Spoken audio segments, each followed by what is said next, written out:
सम्पूर्णमा नमस्ते। सेवा सेमुना हौवा। यही मिति 2082 साल पुसको महिना 2 गतेको दिन चाहिँ हाम्रो चौथो दिनको श्रमदान कार्यक्रम भइरहेको छ। हेर्न सक्नुहुन्छ हाम्रो श्रमदान चाहिँ बेलुका 8 मा पढ्न गएको बर्खे डाँडा नेनेकी हाम्रो सोमबारीमा स्थित हाम्रो साकेला चाहिँ श्रमदान मार्फत निर्माण भइरहेको छ। अनि आज चाहिँ चौथो दिन हो, त्यसको चौथो दिन हो। अनि आर्थिक सहयोग गर्नुहुनेलाई सम्पूर्णलाई पनि धन्यवाद दिन चाहन्छौँ हामी सम्पूर्णको तर्फबाट। अनि आज चौथो दिनको दिनमा चाहिँ भित्र प्लास्टर गर्दै हुनुहुन्छ। यो चाहिँ हाम्रो बालुवा।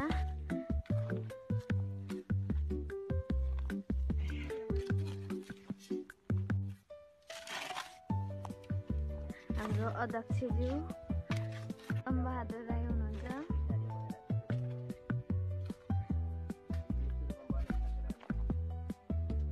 यहाँ हाम्रो कला राई चाहिँ पानी हाल्दै हुनुहुन्छ सिमेन्ट ढलाई गरेकोमा चाहिँ। यहाँ हाम्रो बाजे हुनुहुन्छ। बाजे नेपालीको के बनाउनु भएको बुवा? यो यसो सर्वदान गर्दै गरेको। अब उसरमा गरे हेरौँ त अब। यहाँ चाहिँ हाम्रो रामदाई यहाँनिर भित्ता प्लास्टर गर्दै हुनुहुन्छ। यहाँ चाहिँ अस्ति सोलिङ भएको थियो, तेस्रो दिनमा सोलिङ गर्ने चाहिँ उहाँ अनि उहाँ हुनुहुन्थ्यो त्यो दिन। उहाँ पनि हुनुहुन्थ्यो त्यो दिन।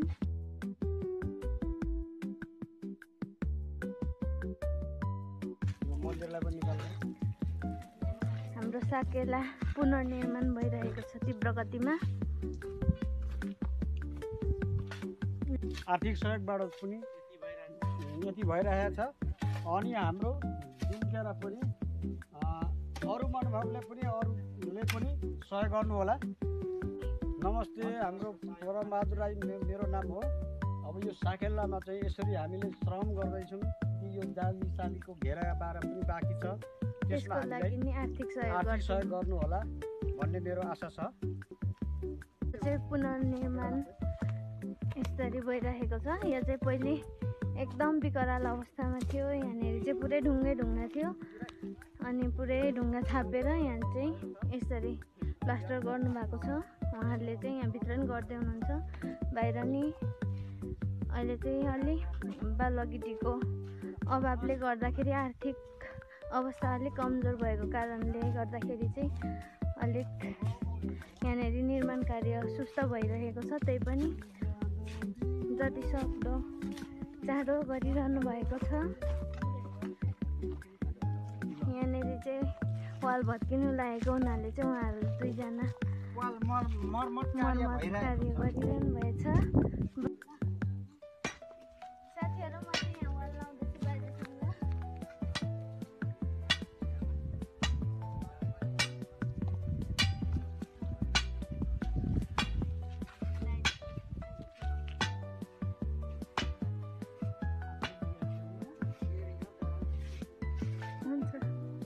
हुन्छ रेटेपछि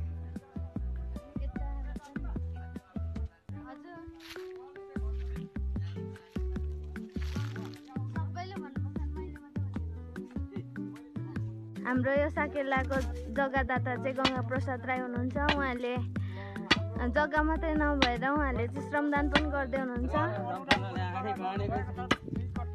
2 कट्ठा उहाँले चाहिँ जग्गा प्रदान गर्नुभएको छ।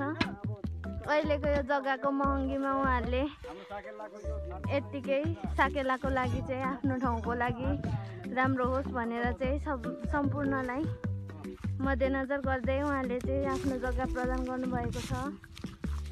उहाँलाई पनि हामी एकदम मनबाटै धन्यवाद भन्न चाहन्छौँ। अब यहाँ बाहिर चाहिँ तारजाली लाउने भन्दै हुनुहुन्छ, तर आर्थिक अभावले गर्दाखेरि चाहिँ अहिले यो काम चाहिँ रोकिएको छ। त्यसैले हजुरहरू पनि आफै आएर यहाँनिर चाहिँ श्रमदान गर्नु भ्याउनुहुन्न, यता काममा व्यस्तता छ भने हजुरहरूले आर्थिक सहयोग पनि गर्न सक्नुहुनेछ। आर्थिक सहयोग गर्नुहुन्छ भन्ने आशा राखेका छौँ यही भिडियो मार्फत। योभन्दा अगाडि जतिले पनि हामीलाई आर्थिक सहयोग गर्नुभयो सम्पूर्णलाई हृदयदेखि नै धन्यवाद दिन चाहन्छौँ।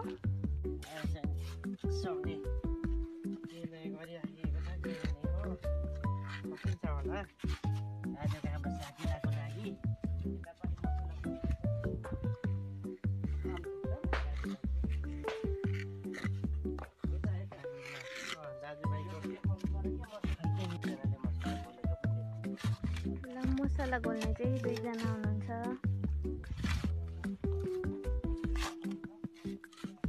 यहाँ चाहिँ सिमेन्ट चाहिँ 1 बोरा सिमेन्ट बराबर चाहिँ 4 गाडी बालुवा हाल्नु भएको छ। यसरी नै निर्माण गर्नु भइरहेको छ।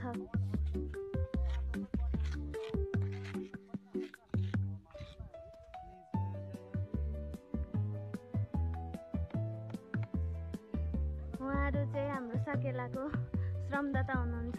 नियमित श्रमदाता चाहिँ नम्बर 1 मा सलिन राई हुनुहुन्छ, अनि नम्बर 2 मा राम चामलिङ राई हुनुहुन्छ, अनि तेस्रो नम्बरमा सजम कुमार राई, चौथो नम्बरमा पदम कुमार राई, पाँचौँ नम्बरमा चाहिँ गङ्गा प्रसाद राई, अनि 6औँ नम्बरमा चाहिँ मीना सिंह राई हुनुहुन्छ,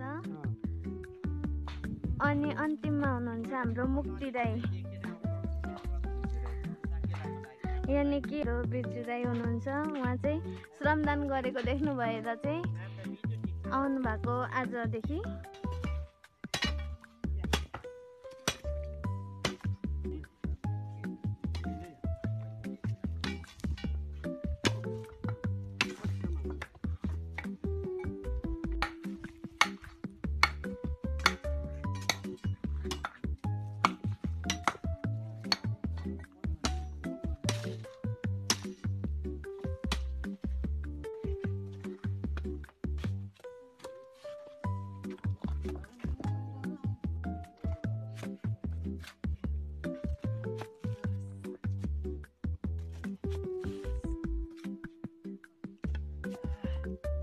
यो चाहिँ सिमेन्ट आर्थिक सहयोगदेखि आएको छ, अनि यो बालुवाहरू पनि यो सबै आर्थिक सहयोगदेखि प्रति व्यक्ति सहयोग गर्नु भएर चाहिँ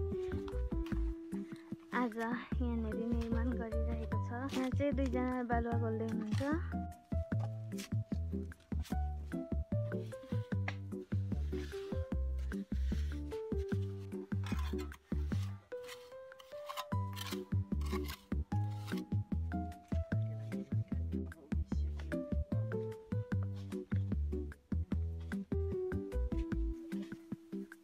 भन्नु बाजे।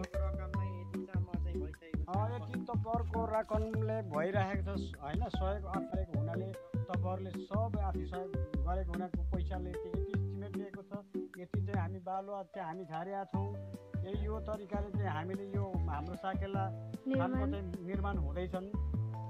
महानुभावहरूले यहाँको जनता आम जनताले हामीले गरिरहेका छौँ। आर्थिक सहयोग गर्नु होला। अनि यसबाट चाहिँ हाम्रो जाली पनि अझै नै कति मिटर लाग्छ यहाँ तपाईँको नभएको पनि ओडाको तपाईँको 40 मिटर भनौँ 10 मिटर 20-25 मिटरको अझै नै बाँकी नै लाउनु बाँकी नै छ, जाली लाउने बाँकी नै छ। अझ उहाँहरूले पनि अझै महानुभावहरूले सहयोग आर्थिक सहयोग गरेको हुनाले हाम्रो फेरि जालीमा पनि आर्थिक सहयोग गर्नु होला अनुरोध छ मेरो। धन्यवाद। उहाँहरूले चाहिँ बिहानदेखि निर्माण कार्य जारी राख्नु भएको छ, अनि यहाँ चाहिँ तार जाली चाहिने भएको कारणले आर्थिक अवस्था अलिक छैन। यो सबै श्रमदानबाट अनि आर्थिक सहयोग उठाएर यो हाम्रो साकेला चाहिँ निर्माण भइरहेको छ। त्यसमाथि पनि अब जालीको लागि अझै रकम नपुगेको हुनाले, अझै रकम आवश्यकता पर्ने हुनाले चाहिँ हजुरहरूले पनि सक्नुहुन्छ भने सक्दो आफ्नो तर्फबाट चाहिँ आर्थिक सहयोग गरिदिनु हुन म विनम्र अनुरोध गर्दछु। ल यति भन्दै आज